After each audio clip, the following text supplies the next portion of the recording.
तो उसका जो मकान मालिक है भारत देश का वो अभी कौन है? भाजपा सरकार में एक नहीं है। वो 140 करोड़ में एक बोल सकते हो, आपकी 140 करोड़ में टॉप पे बैठे हैं, ये 700 करोड़ में एक पे थे।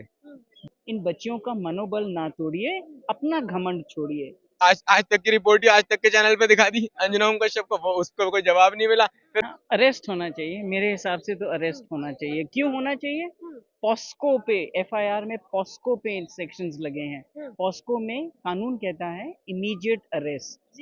तो क्या हो रहा है कि कानून की धज्जियां उड़ाई जा रही हैं। मैम क्या 50% नाम है आपका? आदित्य, 50% जनता का सवाल है, 50% जनता से कैसे खिलवाड़ हो रहा है? मतलब वुमेन 50% है इंडिया में, 50% जनता से अगर आप खिलवाड़ करोगे तो आपको लात तो पड़नी है।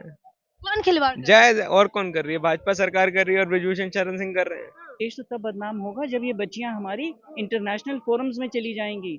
ये बातें ऑलरेडी होनी शुरू हो गई हैं विदेशों में कि इंडिया में ये हो रहा है। जब किसान आंदोलन हुआ था, हमारे देश की बहुत बदनामी हुई थी, क्योंकि ये ना भूलिए, हर देश में किसान है, ये नहीं है कि हमारे ही देश में किसान है।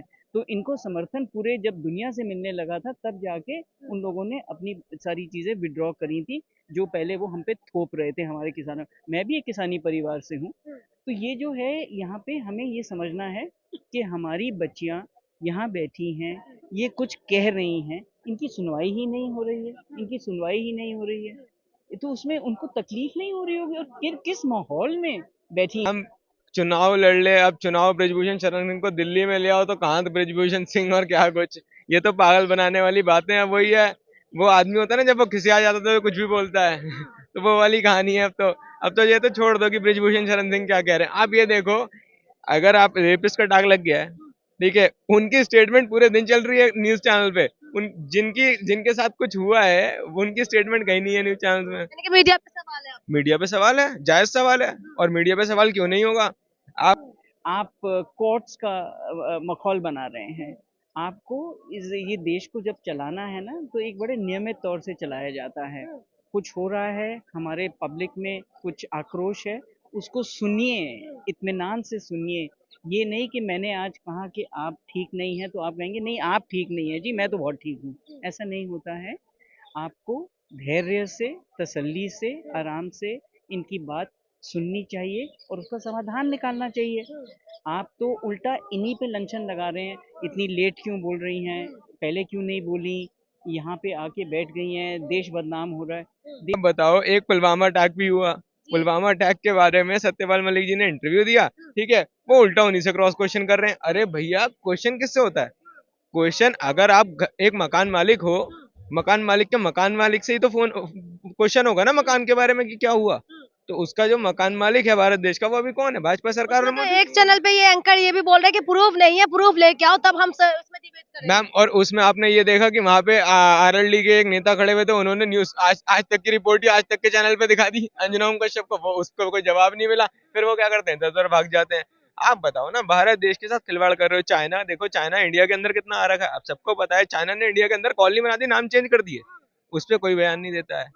क्या कर रहे हो आप? आपने 100 बिलियन का ट्रेडिंग होती है ना इंडिया से, क्या कर रहे हो आप? उस पर रोक लगाओ ना। इंडिया और चाइना की लड़ाई होती है, आप इतनी इनसेंसिबल बातें करते हो। भारत देश के प्रधानमंत्री हो, कुछ उस पद की गरिमा रखो, अपनी रखनी मत रखो, उस पद की तो गरिमा रखो कम से कम। आप क्या करते हो, इंडिया और चाइना की लड़ाई होती है, आप एप्स बैन कर रहे हो। अरे एप्स बैन करने से थोड़ी कोई कुछ होता है। यहाँ से बारिश भी हो रहे हैं, हाँ, मच्छर भी है। And we are ladies, these are girls. इनकी 100 और प्रॉब्लम्स होंगी। यू कांट एक्सपेक्ट कि ऐसे करें। इनका मनोबल मत तोड़िए, अपना घमंड छोड़िए। मैं ये कहती हूँ, इन बच्चियों का मनोबल ना तोड़िए, अपना घमंड छोड़िए, सब लोग जो इसमें हैं। और आइंदा के लिए एक सबक सिखाना लेना चाहिए कि हम लोग ये चाहते हैं कि जो स्पोर्ट्स बॉडीज हैं, इनमें स्पोर्ट्स वाले ही आए, इनको हेड करें। जो भी हमारी तरह, अगर कोई म्यूजिक का है, प्रोफेशनल जो भी हमारे ऑर्गेनाइजेशंस हैं, उसी प्रोफेशन के लोग उसको हेड करें, ताकि वो सिंपथेटिक हों कि क्या हो रहा है इनके साथ, मेरे ऑर्गेनाइजेशन में क्या मुद्दे हैं, क्या तकलीफें हैं, क्या कमियां हैं, क्या किनको कैसे सुधारा जा सकता है। तो मैं ऐसा भी एक सुझाव देती हूँ कि हमें ये देखना चाहिए, ना कि हर जगह पॉलिटिकल लोगों को थोप दिया जाए।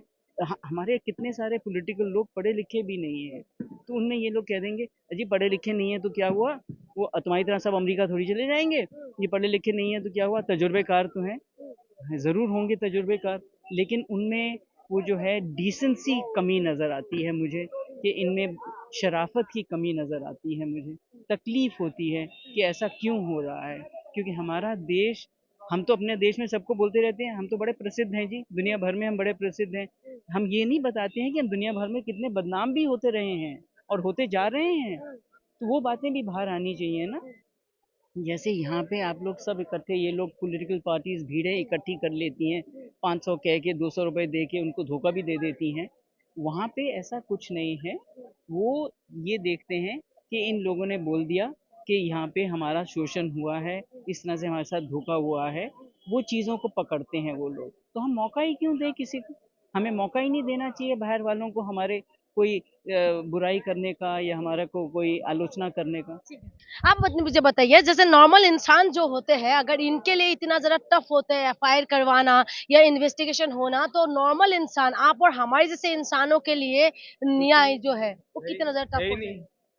है ही नहीं न्याय तो उनके लिए। जब उनके लिए नहीं हो पा रहा तो आम जनता क्या ही एक्सपेक्ट करेगी? आप देखो खुद, जो गोल्ड मेडलिस्ट और लोग कह रहे हैं कि ये भारत के लिए गोल्ड लेके आए, जी। मैं तो उससे भी एक बड़ी बात बोलता हूँ कि 700 करोड़ लोगों में से एक थे ये। 700 करोड़ की जो मोदी जी 700 करोड़ में एक नहीं है, वो 140 करोड़ में एक बोल सकते हो, आपकी 140 करोड़ में टॉप पे बैठे हैं, ये 700 करोड़ में एक पे थे। जब उनकी सुनवाई नहीं है तो आम जनता की कहाँ से होगी? मैम, किस स्केल पे ले गए हो आप इंडिया को? पहले कितनी चीजें थी कि एक दूसरे की ना अच्छाइयां देखते थे लोग। अभी एक मैं 1992 का इंसिडेंट देख रहा था कि इंडिया से जब बाहर जाना था किसी को इंडिया को रिप्रेजेंट करने, तो अटल बिहारी वाजपेयी जी गए। उस टाइम पे कांग्रेस की सरकार थी और अटल बिहारी वाजपेयी जी गए। इससे अच्छी क्या भारत में एकता वाली बात होगी, आप बताओ? इतनी अच्छी चीजें जो पहले पहले भी यही भाजपा थी ना। अब जब से अमित शाह और यहाँ आए, ये तो बिल्कुल ही लड़ाई झगड़े वाली राजनीति चल रही है पूरे भारत देश में, पूरे भारत देश में। पहले जैसे अंग्रेजों ने इंडिया को डिवाइड करा, वैसे ये लोग अब करने में लगे हुए हैं। वही जो एक बोल के चले गए थे ना कि भाई गोरे अंग्रेजों को तो निकाल दोगे, कालों का क्या करोगे, तो वो वाली कहानी है अब।